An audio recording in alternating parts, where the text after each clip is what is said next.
I didn't know it yet, but this was the beginning of the end of our relationship. My ex and I were together for 8 years. We loved each other very much, and we broke up a year ago.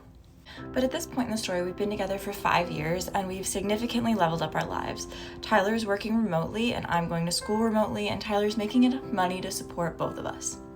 I offered to keep working, but Tyler insisted it was my turn to go to school and level up my life.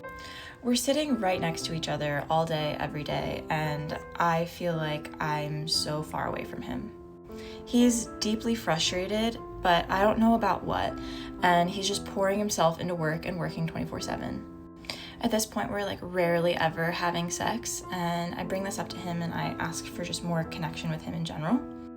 I verbalize that I can tell that he's not doing well, and I ask what I can do to support his happiness. Up until now, we've always talked about marriage and kids, and he starts saying that maybe he doesn't want kids. And because I love him so much and I want to spend my life with him, I start considering what my life would look like if I never did have kids. His little brother got married that year, and Tyler was the best man at his brother's wedding. He spent months preparing and memorizing a speech, and he practiced it so many times that I also had it memorized. So when he's performing the speech and he forgets a line, he just looks over at me and I feed him the lines. His speech was already hilarious, but that element added a whole nother level. Afterwards, everyone came up to us and talked about just how great we were together and asked us when we were getting married.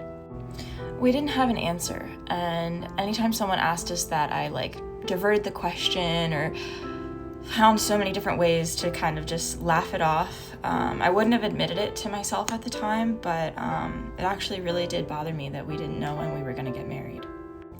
I told myself that it didn't matter if we got married or not because I loved him so much, and as long as we were together, I was going to be happy. But the fact that Tyler wasn't really prioritizing us getting married kind of started to make me feel like maybe he wasn't really in it. And when I verbalized this to him, I was kind of left with more questions than answers, and I started to feel really alone.